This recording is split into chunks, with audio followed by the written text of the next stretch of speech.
네, 새정치연합 대변인 한정혜입니다. 저희 오후 현안 브리핑 드리도록 하겠습니다. 주로 오늘은 언론과 관련된 얘기가 많을 것 같습니다. 계란라면과 관련된 말씀 좀 드리도록 하겠습니다.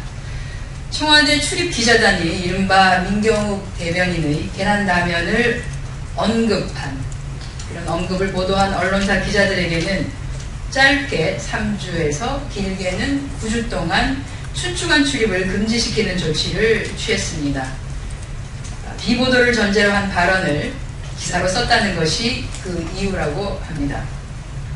취재원과 기자 사이의 비보도 관행은 취재의 질서를 지키기 위한 오랜 관행으로 순기능을 하기도 하지만 권력의 입맛에 들지 않는 보도를 통제하는 역기능도 있습니다.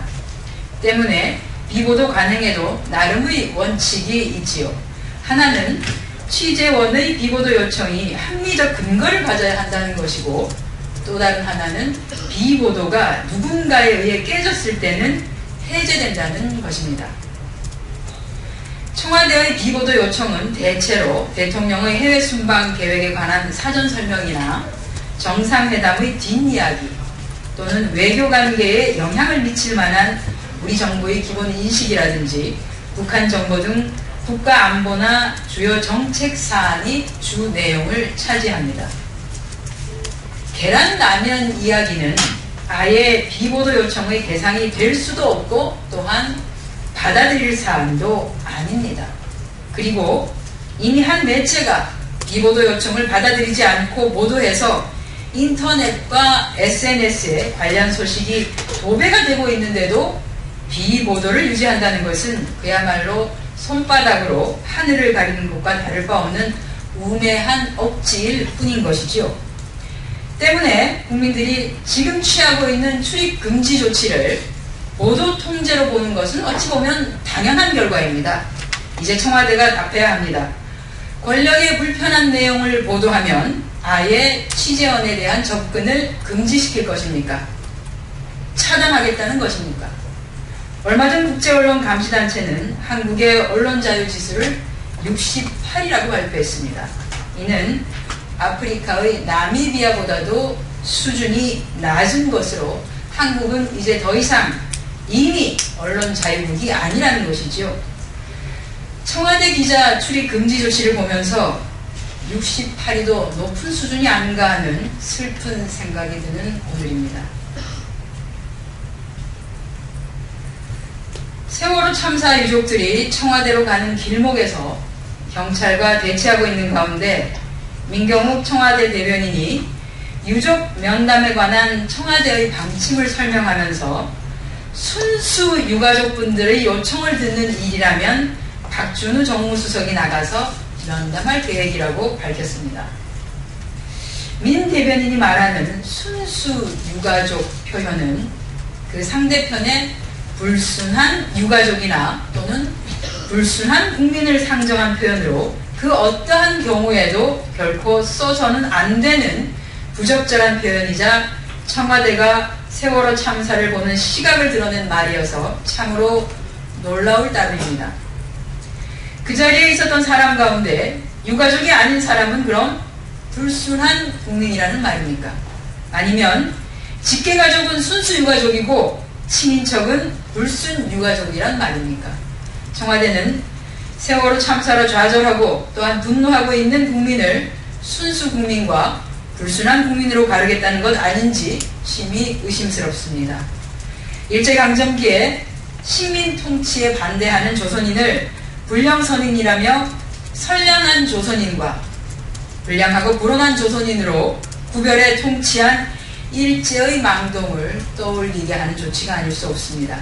청와대는 가족과 국민의 요구를 정치적 선동으로 몰아가려는 불순한 기도에 대해 유가족과 국민께 즉각 사과하시기 바랍니다.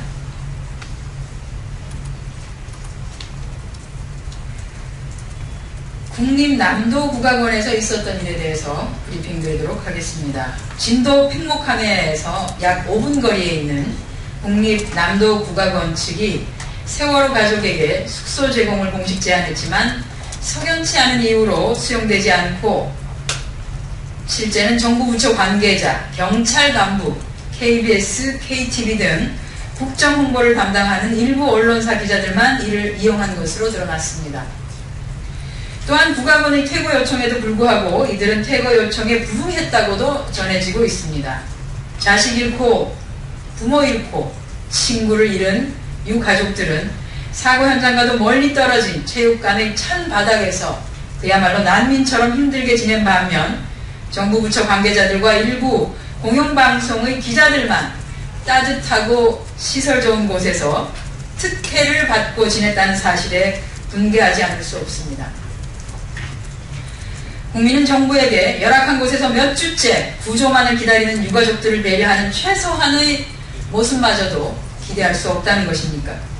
피해자들을 위한 선의마저 가로채는 정부와 공영방송 기자들의 뻔뻔하고 어이없는 모습에 할 말을 잃을 지경입니다. 언론의 문제가 불거지자 부랴부랴 국가원을 떠났다고 합니다. 얼마나 더 실망스럽고 무책임한 모습을 보여줄 것인지 허망하기만 합니다. 정부와 관계 당국은 지금이라도 남아있는 피해자 그리고 실종자 유가족들을 위한 최선의 그리고 최적의 지원을 보여주기를 다시 한번 당부드립니다. 어젯밤 KBS에서 있었던 일에 대해서 말씀을 좀 드리도록 하겠습니다. 정말 안타까운 일들이 계속 벌어지고 있습니다. 어젯밤에 세월호 참사의 유가족들이 자녀의 영정사진을 들고 유가족 폄훼와 왜곡 보도에 항의하며 KBS를 항의 방문했습니다. 하지만 그곳에는 KBS 책임자들은 나와 있지 않고 수많은 경찰의 바리케이트만이 그들을 기다리고 있었습니다. KBS 보도국장의 책임있는 해명과 사과가 없자 유가족들은 청와대로 갔습니다. 박근혜 대통령과의 면담을 요구하였고 8시간을 찬 바닥에서 앉아있은 끝에 청와대는 박근혜 대통령을 대신해서 정무수석이 유가족 대표단과 면담을 진행했습니다. 순수 유가족이라고 하시는 분들이죠. 지난달 말 KBS의 김시군 보도국장은 세월호 사고는 300명이 한꺼번에 죽어서 많아 보이지만 연간 교통사고로 죽는 사람 수를 생각하면 그리 많은 것은 아니다 라는 취지의 발언을 한 사실이 알려져서 유가족과 국민의 분노를 사고 있습니다. 유가족들은 단순히 KBS 보도국장의 발언만을 문제 삼는 것이 아닙니다. 그동안 KBS가 세월호 참사와 관련해 대통령의 발언만을 무조건적으로 부각시키고 유가족들의 의견과 팽목한 현장의 진실을 묵살해왔던 그러한 골마 터진 편파 왜곡 보도가 이번에 결국 터지고 마는 것이지요. 오죽하면 KBS 내 기자 40여 명이 공개적인 반성문까지 썼겠습니까? 요즘 KBS 보도를 보면 정성을 다하는 국민의 방송이라는 멘트가 이제는 정권을 위해 정성을 다하는 방송이라는 말로 들릴 지경입니다. 그런데도 KBS는 반성 한 번 없이 수신료 인상을 밀어붙이고 새누리당은 당당하게도 날치기 시도까지 감수하고 있습니다. 지금 국민은 오히려 세월호 보도를 보면서 시청료를 거부하겠다고 나서는 판입니다. 그런데도 국민의 동의 없이 시청료 인상을 밀어붙이는 새누리당을 우리 국민은 도대체 어떻게 이해해야 할까요? 조금 전 2시 편파 왜곡 보도를 일삼고 유가족을 폄훼한 김시곤 보도국장이 기자회견을 통해 사퇴 의사를 밝혔습니다. 세월호 참사를 통해 드러난 언론의 민낯, KBS의 민낯은 김시곤 국장의 사퇴만으로 덮어질 일은 아닌 것 같습니다. KBS의 김한영 사장은 국민과 유가족에게 공개 사과하고 공영방송의 역할과 그 책무를 다시 한번 돌아보시기 바랍니다.